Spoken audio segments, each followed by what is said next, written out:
بیماری اور غربت سے نجات کے لیے یا اور کوئی مصیبت ہے بالکل آزاد ہونے کے لیے رسول اللہ صلی اللہ علیہ وسلم نے ایک دعا عطا فرمائی۔ حضرت ابو ہریرہ رضی اللہ تعالیٰ عنہ فرماتے ہیں کہ میں ایک مرتبہ رسول اللہ صلی اللہ علیہ وسلم کے ساتھ کہیں جا رہا تھا کہ ایک صحابی پریشان حال، غربت اور مرض کی آثار سے لبریز سے ملاقات ہوئی جو انصار تھا۔ آپ صلی اللہ علیہ وسلم ان سے حال دریافت فرمایا، کیا بات ہے یار، ایسی حالت کیوں ہو گئی ہے؟ اس اصحابی نے عرض کی، یا رسول اللہ، ایک تو تنگ دستی اور امراض، دونوں حالتوں میں مصیبتوں سے میں پھنس گیا ہوں۔ آپ صلی اللہ علیہ وسلم نے فرمایا، میں تم کو ایسی دعا سکھاؤں کہ تم پڑھو اور تنگ دستی اور بیماری آپ سے دور ہو جائے۔ حضرت ابو ہریرہ رضی اللہ تعالیٰ عنہ نے جب یہ سنا تو وہ تو بڑا عاشق تھا اور اللہ کے محبوب کے قول و قرار پہ یقین تھا۔ اگر آپ کا بھی ایسا یقین ہوگا تو انشاءاللہ ایسے ہی فائدہ پاؤ گے۔ وہ عرض کرنے لگے، یا رسول اللہ، مجھے بھی ایسی عطا فرمائیے، کوئی دعا سکھائیے اور مجھے نجات دلائیے غربت سے اور بیماریوں سے۔ رسول اللہ صلی اللہ علیہ وسلم نے دعا سکھائی۔ کچھ دن کے بعد ابو ہریرہ رضی اللہ تعالیٰ عنہ سے خوشحال اور ایسی طبیعت تندرست اور خوش مزاج ہو گئے۔ آپ صلی اللہ علیہ وسلم نے خود فرمایا، اے ابو ہریرہ، آپ کی اتنی بہتر حالت کیسے ہو گئی؟ ابو ہریرہ نے عرض کیا، یا رسول اللہ، آپ نے جو دعا سکھائی تھی یہ اسی کی برکت ہے، آپ بھی پڑھیں، انشاءاللہ تبارک و تعالیٰ اسے فائدہ ہوگا کہ آپ سے بھی پوچھا جائے گا کہ کون سی خوشی حاصل ہوئی، کہاں سے دولت آئی، کیسے صحت پائی۔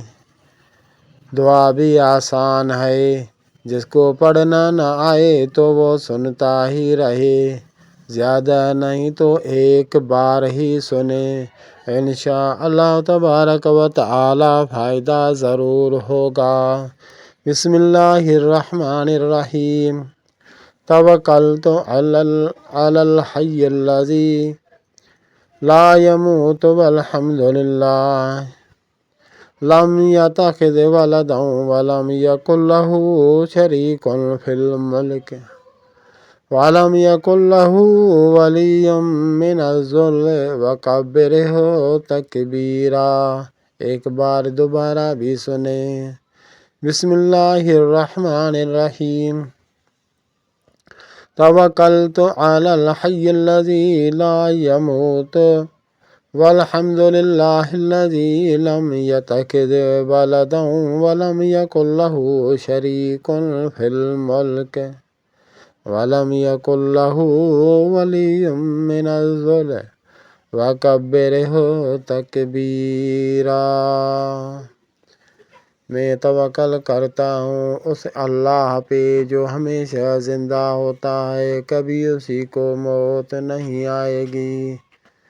اسی اللہ کے لیے ہے تعریف ساری، اور جس نے اپنے لیے اولاد کوئی نہیں بنائی، یعنی اللہ کی اولاد نہیں ہے، اور اس اللہ کے لیے کوئی شریک اس کی بادشاہی میں نہیں ہے، اور اس اللہ کو کسی کی مدد کی ضرورت نہیں ہے۔ وہ اللہ سب سے بڑا ہے اور ساری بڑائی کے قابل وہی اللہ ہے۔ اس کی دن رات بڑائی بیان کرتے رہیں، پھر دیکھیں کسے قرب ہوتا ہے اس اللہ کا۔ اللہ تبارک و تعالیٰ سے دعا ہے، اللہ تبارک و تعالیٰ اپنے محبوب صلی اللہ علیہ وآلہ وسلم کے صدقے میں ہمیں اپنے محبوب کا خاص پیروکار بنائے۔ اپنے محبوب صلی اللہ علیہ وسلم کی ہمارے دل میں محبت ڈالے، سنتوں پہ عمل کرنے کی توفیق عطا فرمائے، اپنا قرب نصیب فرمائے، اپنی معرفت نصیب فرمائے۔ اللہ تبارک و تعالیٰ اپنے خاص بندوں کی لسٹ میں ہمارا نام بھی درج کروائے۔ اسی اللہ سے امید کرو جو دے کر حساب نہیں کرتا۔ دنیا تو دیتی ہے پھر حساب بھی ہوتا ہے۔ اللہ وہ ذات ہے جو مہربان ہے، جو اس کی عبادت کرے اسی کو بھی دیتا ہے، جو عبادت نہ کرے اسی کو بھی بغیر حساب عطا کرتا ہے۔ اللہ تبارک و تعالیٰ پوری امت محمد صلی اللہ علیہ وسلم پہ رحم فرمائے، آمین آمین۔